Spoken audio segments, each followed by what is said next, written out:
Olá, muito boa tarde. Começa agora o Assembleia em Foco, primeira edição. Você vai acompanhar o resumo da última semana na Assembleia Legislativa. O projeto de lei defende a utilização da planta da maconha como recurso para alternativas de tratamento de saúde. São Luís registra mais de 200 casos da doença chikungunya. E veja também, investimentos por meio do BNB feitos no Maranhão superam 1,5 bilhão de reais. O Assembleia em Foco, primeira edição, está começando.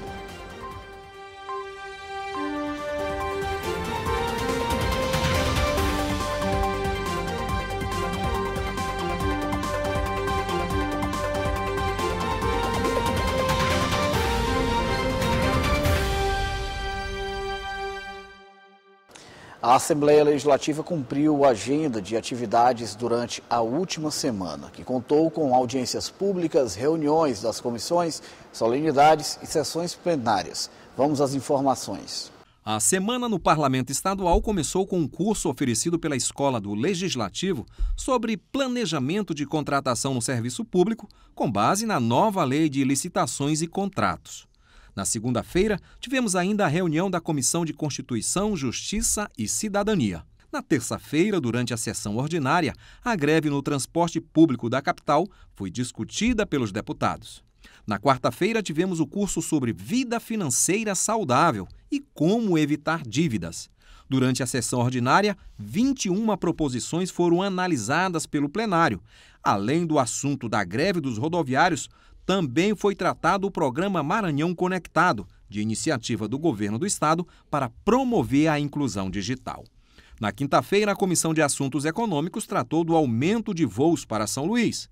Na sessão ordinária, a greve do transporte público voltou a ser discutida.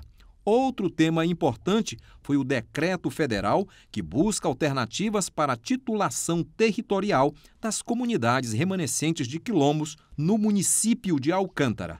Ainda na quinta-feira, a Assembleia Legislativa realizou solenidade de entrega do título de cidadã maranhense à Procuradora de Justiça Maria Luísa Martins Ribeiro. No período da tarde, foi realizada audiência pública que tratou sobre violência nas escolas.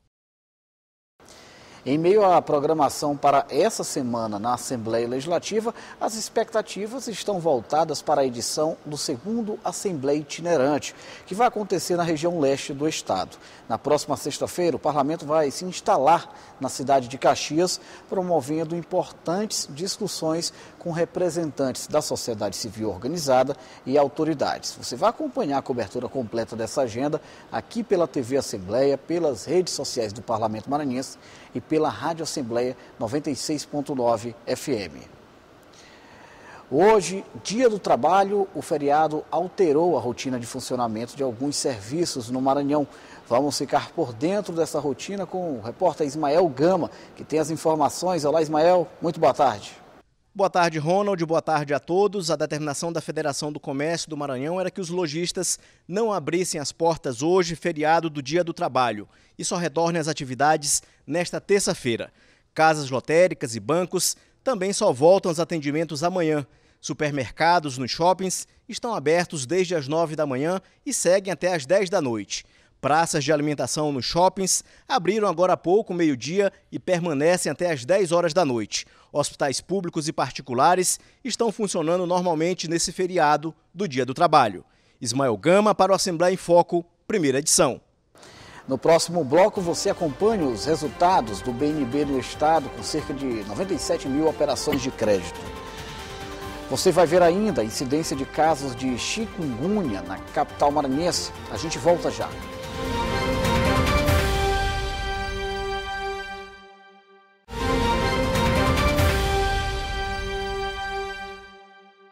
O Banco do Nordeste divulgou o balanço das suas atividades financeiras no Maranhão. A instituição superou 1,5 bilhão de reais em aplicações no estado no primeiro trimestre. O valor apresenta crescimento em relação a períodos anteriores. Foi assim, abrindo a porta para vários setores da economia maranhense, que o Banco do Nordeste obteve crescimento de 77% no primeiro trimestre deste ano, se comparado ao mesmo período de 2022. Em valores efetivos, no ano passado foram investidos na economia do estado cerca de 895 milhões de reais. Nos 3 primeiros meses de 2023, este valor saltou para mais de R$ 1,5 bilhão de reais. O superintendente do BNB ressaltou que o Estado vive um bom momento econômico e isto tem contribuído para o bom resultado financeiro. O banco tem sido bastante demandado por diversos setores e segmentos, diversas cadeias produtivas, e esse é um fator extremamente positivo, que sinaliza o momento econômico, de crescimento da economia maranhense, e da possibilidade de a gente levar a desenvolvimento, um crédito de fomento, um crédito diferenciado para esses diversos empresários e empreendedores que querem e estão investindo no Maranhão. Então, a gente acredita muito a isso, o momento econômico que o Estado vive, que é extremamente positivo. Foram mais de 97 mil operações de crédito, onde 1,26 bilhão de reais foram contratados nas agências do BNB no estado e 317,6 milhões de reais desembolsados pelo programa de microcrédito urbano CredAmigo.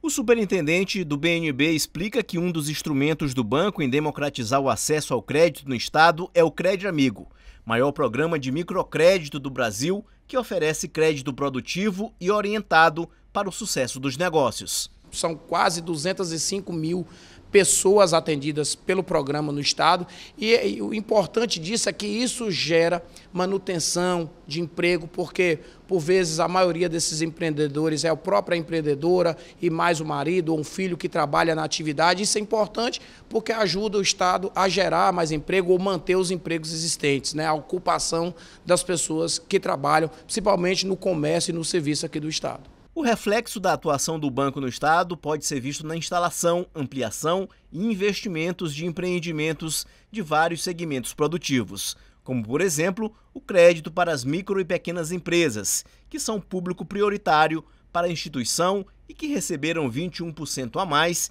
de recursos até o mês de março. Mais de 50% do montante aplicado no ano passado pelo Banco do Nordeste aqui no estado do Maranhão foram destinados à agricultura, à pecuária, à pesca, à piscicultura aqui no estado. Isso reflete um pouco do que é o retrato da economia, muito embora os diversos setores e segmentos foram todos eles atendidos pelo Banco do Nordeste, seja a indústria, o comércio, a infraestrutura, os serviços, que é o grande montante do PIB do estado, como é também do país, e isso trouxe essa possibilidade de avançar. O Maranhão foi, no Banco do Nordeste, o segundo estado que mais recebeu recursos das linhas tradicionais do FNE, do Fundo Constitucional de Financiamento do Nordeste. A gente fica feliz de poder dar essa contrapartida a essa demanda por crédito e desenvolvimento aqui no estado. Para o restante do ano, as expectativas do Banco no Maranhão são as melhores possíveis, uma vez que tem crescido o crédito no setor industrial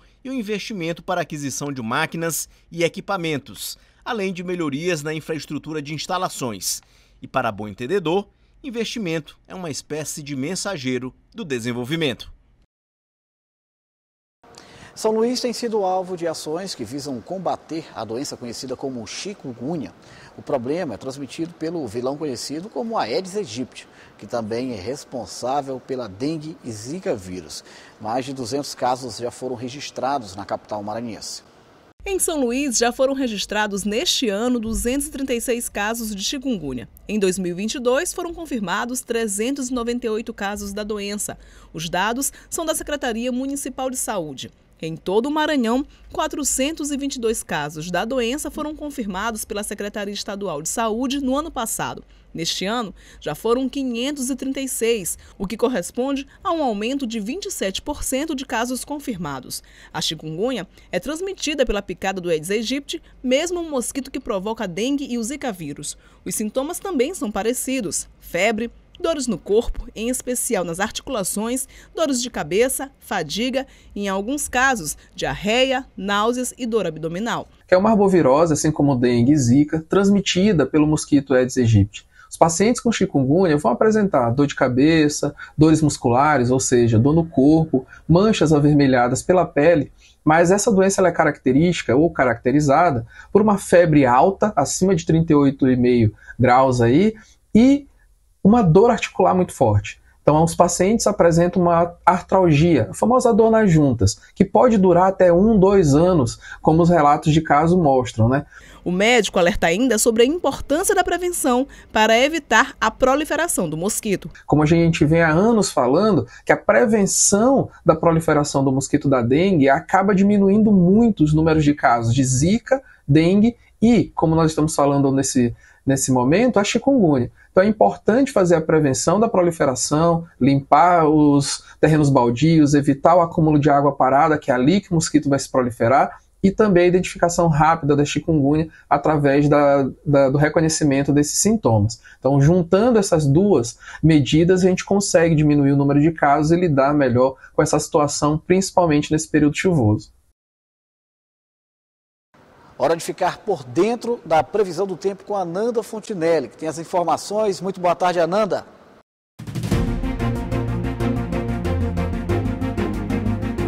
Boa tarde, Ronald. Boa tarde para você. Vamos ver como fica o tempo para esta segunda-feira, feriado. Olha só, na capital, nos últimos dias, tem sido de muita chuva e deve continuar. São esperados hoje chuvas isoladas na ilha, com a mínima de 26 e a máxima de 31 graus. A previsão para as próximas 24 horas é de 6 milímetros de chuva. Já na cidade de Bom Jardim, o tempo fica nublado, mas há possibilidade de tempestades isoladas com raios e trovões, com a mínima de 23 e a máxima de 31. Em Balsas, os termômetros variam entre 22 e 31 graus. A previsão é de chuva com trovoadas no município. É com você, Ronald, e a gente volta amanhã. Até lá. Valeu, Ananda. Vamos ao intervalo. Daqui a pouco a gente volta com os destaques do site oficial do Parlamento Maranhense. E mais, tramita na lei uma PL que defende o uso da cannabis como alternativa para tratamento de saúde. A gente volta já.